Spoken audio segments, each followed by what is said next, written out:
It's an everyday thing. It's an everyday thing. It's an everyday thing when you let your nuts hang. Okay, you guys. So I'm on here to do basically a 3-part explaining to you guys about how the situation happened in St. Louis, Missouri, about the Uber driver situation. Yes, I am the driver. Yes, I am the one that went through the situation. So I'm going to kind of explain to you guys what happened.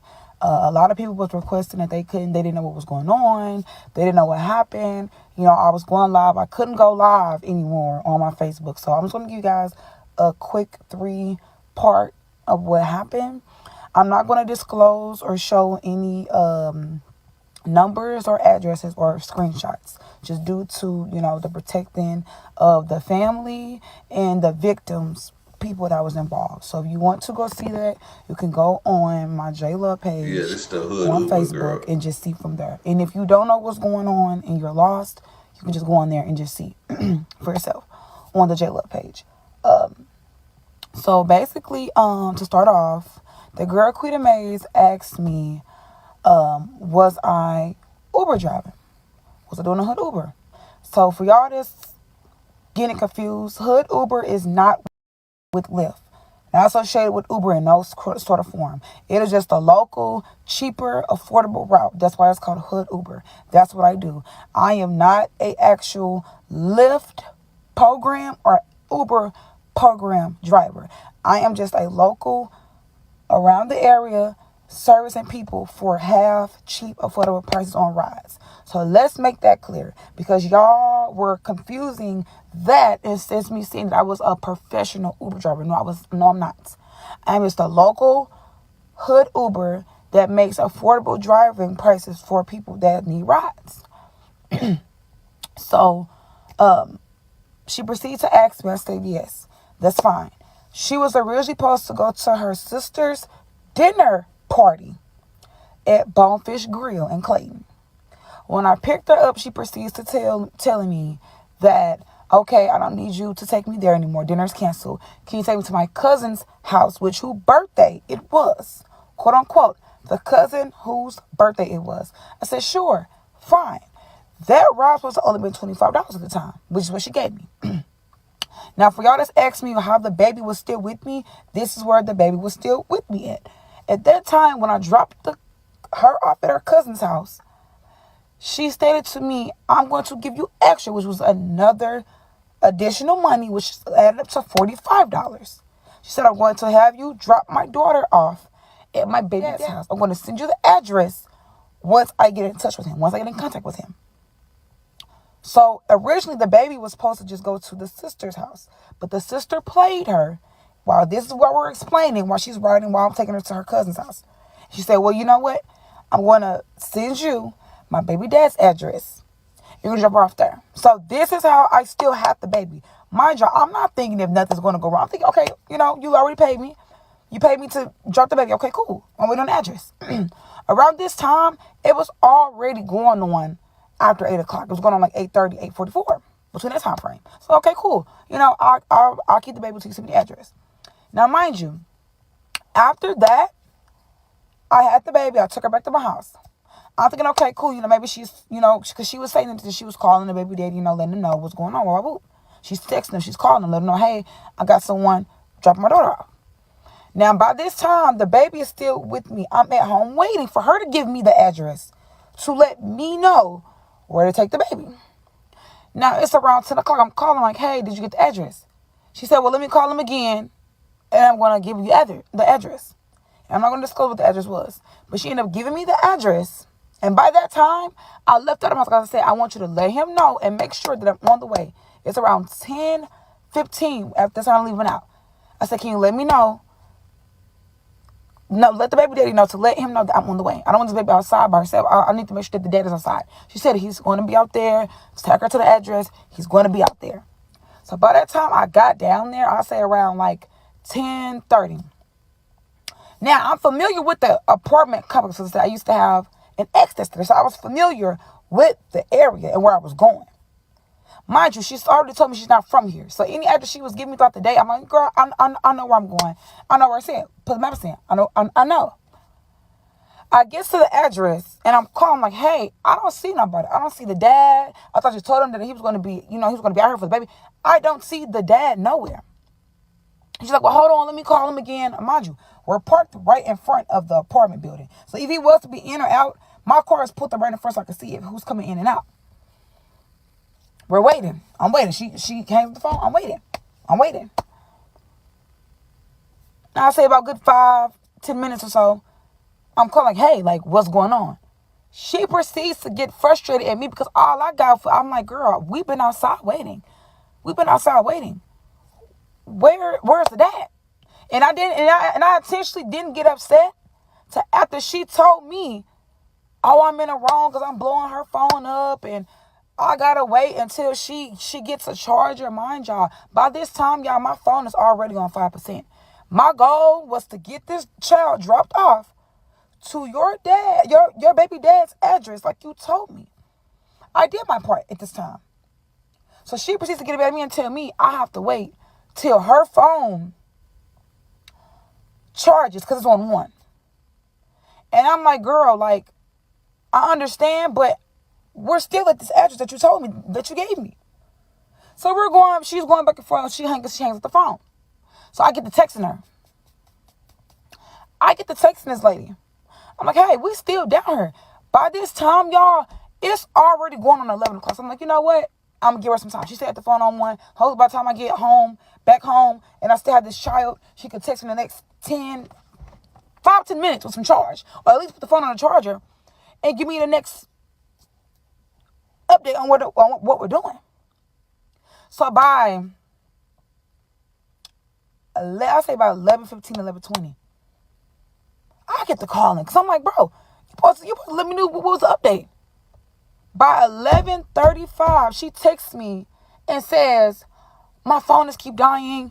I'm going to call you. I'm just trying to figure out what's going on. Then proceeds to say that the baby daddy played her and she's crying in the club. She don't know what she's going to do. I'm like, well, I could keep her to 12:30. Now, the agreement was, I said, what time do you get out of the club? Because I'm thinking at this time that she's at the club neat. I was Florissant. That was the original club she supposed to have been at. This is where she's texting me at. She said, I'm going to get her at 12:30. I said, well, if you can get her at 12:30, I can keep the baby. I never asked for no extra money. I never asked for that. I said, well, that's fine. I'm trying to work with you because your sister didn't cancel. Your baby daddy didn't cancel. Everyone didn't cancel. And this baby is still with me at my house. She said it's 12:30 a good time. Like I said, I'm not going to disclose any text messages or locations. If y'all want to see all of that, go to my original J Love page. You can follow up on everything that I'm saying in word form. I said, that's fine. 12:30, you can leave out. Just let me know where I'm dropping off your child. We're up. We're waiting. She said, okay. By this time, it's going on 101.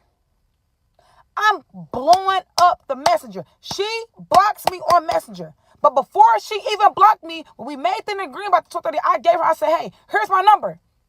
This is how she got my number. So if y'all just getting confused on how the lady got my number, how the cousin, I never knew this lady person like that. I did one ride for her. And when she did first ride with me, everything went well. That's how I know her. I don't know her on a forum level, family level, friend level, cousin, homegirl level. It was never that. So that's where I'm getting confused at. I gave her my number when we did the agreement about the 12:30 leaving time for me to get an address to meet up with you to get your child. That's where y'all getting the whole scenario as to how y'all keep saying that. That's how she got my number. And that's how she texts my number from the cousin that was with her. Now, as far as cousin and sister, I don't know who exactly she was. But by 101, she texts, I'm blowing up that number there because she texted me and said, hey, my phone is dead. How's your phone still dead? By 101. You text me already by 12:30 that your phone was still dead. So between the time frames, I'm so confused as to how this phone is still dead. But she's texting me from the cousin number. So from the conversation that I had with Quita on Facebook, which is where I left off at part 1, was with the agreement for at 12:30. She told me she's gonna leave out the club by 12:30. and we could discuss a time to meet up to get the child. She said I said I would keep the baby up until that time. She said that was fine. She didn't text me to after 12:35 from the cousin's number, because her phone was out. At 12:35, she said, hey, my phone was dead. So she did follow up with texting me, but we never got the meetup. Like I said, if y'all want to see what's going on with the conversations, go and look on my J Love page so I can kind of follow up with the conversations and the time frames. But I'm explaining everything in word form, okay? So by 12:35, she texted from her cousin's number saying, hey, my phone is dead. I'm like, okay, am I dropping your daughter off? Am I picking her? Where am I taking this child? She says, we're leaving the east side. We're coming from the east side. I'm going to let you know. How is it that you just left Neats? That's what's saying. Anybody know in St. Louis on a Monday, there's no club that's cracking on a Monday if you do not be answering your phone first and foremost. First and foremost. You was at Club Neat in West Florissant in St. Louis. How is it that this phone been on and off dead? I'm communicating with you on Facebook, on Messenger. I gave you my number. I'm thinking your phone is dead before you even proceeded to stop responding on Facebook to me. You text me from your cousin's number, and I'm trying to get the time so we can meet up. And you tell me you come from the east side and all of the same time frame. So I'm like, I thought y'all was at Neat. I thought you was coming from Club Neat. By this time, after 12:40, she stopped responding, you guys. And I'm calling, because mind y'all, while all me and her is texting from Facebook Messenger to your cousin's number, she stopped responding. And I'm calling.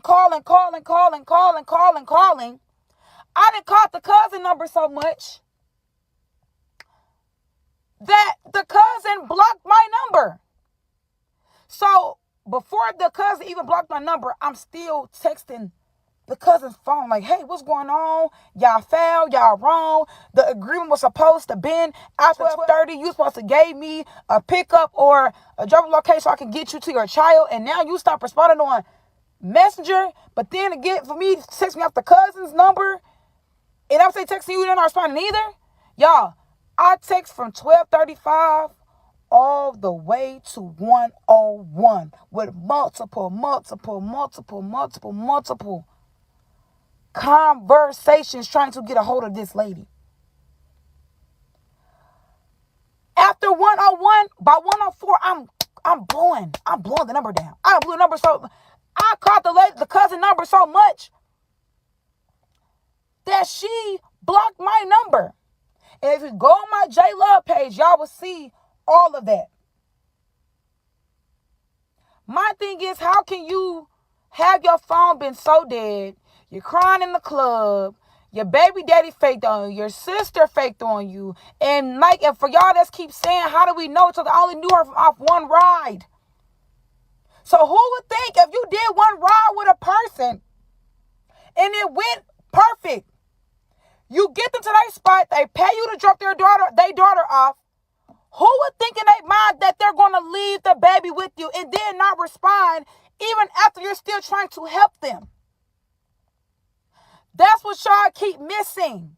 Y'all are missing the fact that I agreed to take this woman to the club. I agreed after she gave me the full $45 that she was going to send me her baby dad's address to drop off the baby. That's why I agreed. Y'all are making up scenarios that's not true. That's not happened. That is what happened. So by this time, the cousin had blocked my number. So I kept that baby with me the whole entire night. Because by this time, I'm still calling this cousin. Even though she done blocked me, I'm still calling on the block number. Your dad is 6'9". I'm trying to get a hold of anybody at this point. The cousin did not respond to me till the next day around 7:01. And that's when my messages finally started to stop responding. So that's how I knew The cousin in her was in on it. How is it that I'm calling? You gave me the agreements to meet you. To whatever. Meet up, drop off at 12:30. At 12:35, you text me from the cousin's phone, letting me know that you leaving the east side. I'm like, okay. I'm still saying okay to agree to help this lady, y'all. I'm still trying to get some type of direction onto where I'm going to drop off this child. But for you and your cousin to sit there, and I don't care what nobody say. It's no way I got a phone and my cousin right next to me, and a person that got my child is calling and calling and calling. And y'all, and for one, how y'all moving around clubs and y'all can't pick up the phone? This is what y'all not understanding, though. This is why I had to put this in parts to explain to y'all. The girl stopped responding. The cousin, I done called the cousin number so many times that she blocked my number after 104.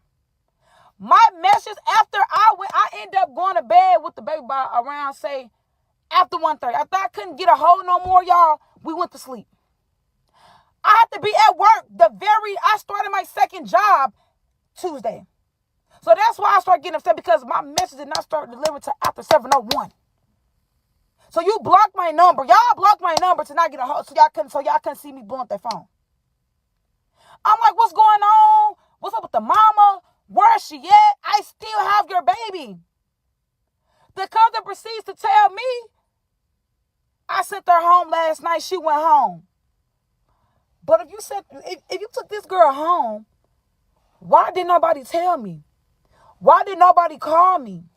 And y'all done see me call this phone multiple times, texting multiple times. How is it that you got this girl home? And even if you did, why didn't you say nothing, girl? She tells me, I thought she would have told you. I don't know what's going on between y'all, but y'all been out together like this all night. She's celebrating your birthday, but you don't know nothing. But she riding with you.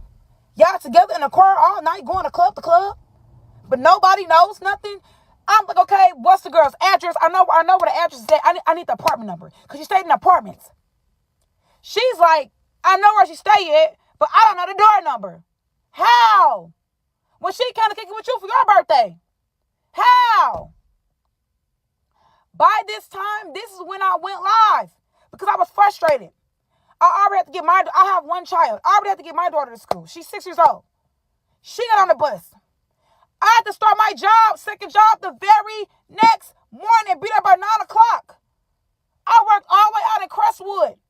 Who would not be frustrated when they had to keep a baby the whole night, after communication, after trying to help? I was frustrated, you guys. I was very frustrated, because I could not understand why someone would leave their child with a person they don't know that they only did one ride with. I never knew this girl personally on a level. She did one ride with me and it went perfect, successful. And I agreed to do the ride again. I did not think this was going to happen. So if y'all just keep saying how y'all knew each other, how she still have the baby, that is why. I am a girl who just does local rides in the St. Louis area. Okay? I'm not affiliated with Lyft or Uber. So could you guys please stop alliterating that on me? Okay, let's get into this third part. So in part 2, where I was basically telling you guys up until where you guys want to know what happened to the baby. Okay, so I was on the way headed to the police station. When I got to the police station, I proceeded to go in. Now, mind y'all, I do have a time limit, because I already was late to work, and I was already trying to hurry up and get this baby back to the mom. That was the goal. When to get the baby back to the mom, regardless. I spoke to the desk sergeant, letting them know that I have the child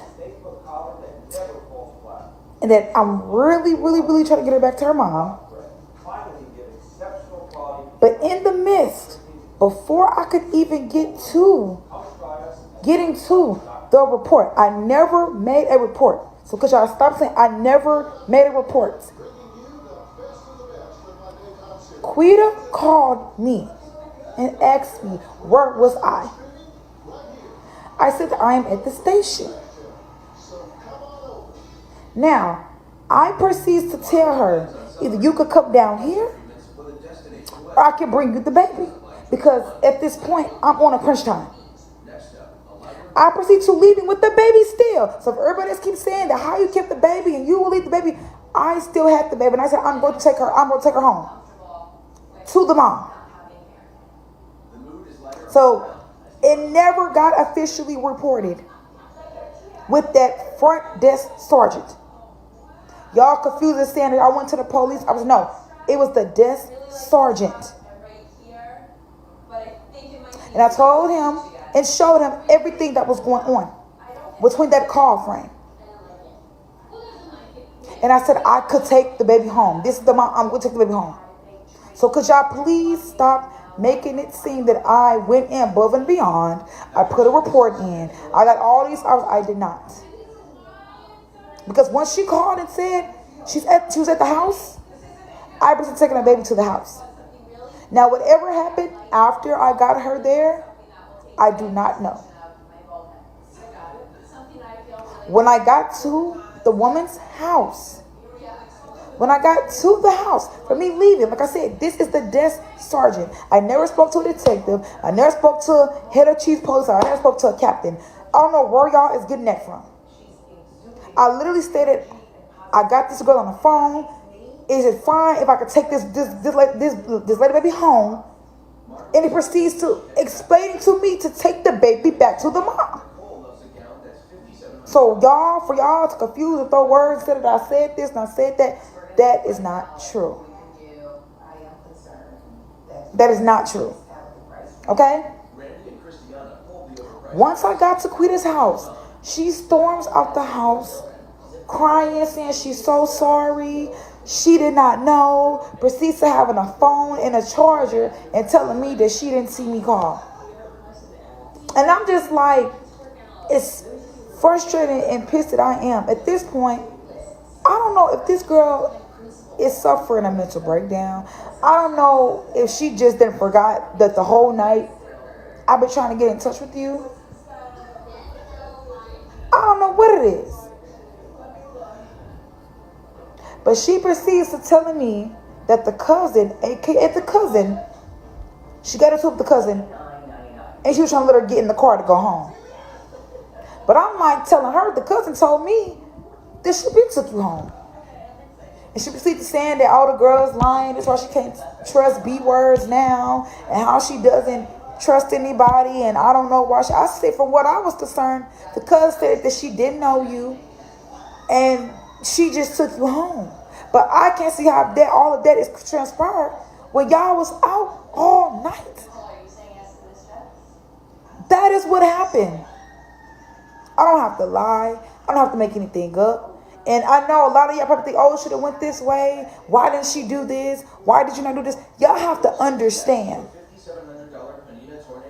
Nowadays, in a lot of these situations, even if that baby was to get into CPS or DFS or took it from her, took it from me, it could have been worse. It could have been worse. And then people are throwing up other scenarios and throwing other people in parties. I never had an issue with this girl. I never had an issue with the cousin. My only issue was as to why you could not get your child the whole 24 hours when you were out at the club. Even after I tried to give you help. Even after I tried to constantly help you. And then I'm also seeing that you guys said that this is my baby. I have one child. She is 6 years old. I do not have no baby. So I would appreciate if y'all stop saying that is my child. People have been calling me from numbers. I don't know if it's coming from her or the family saying that I'm the mom. I am not the parent.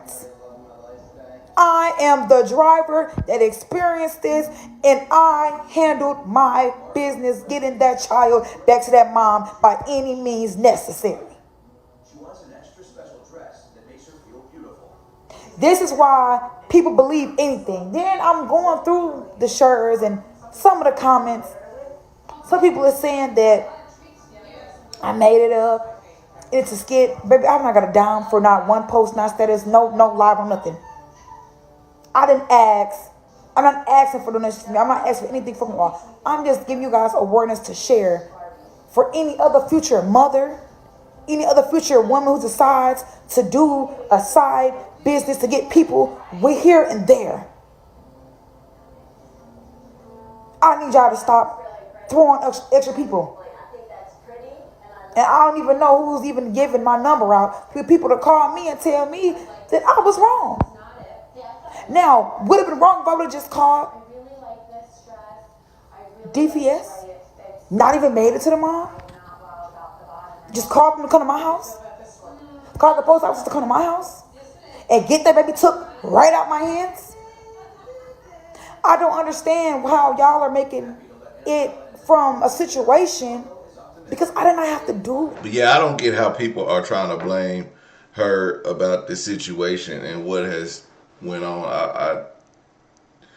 But people on the internet are stupid. Like, people in the comments are stupid, especially on TikTok. Like, people be some real life investigating on some bullshit, and they don't know you and treating you bad.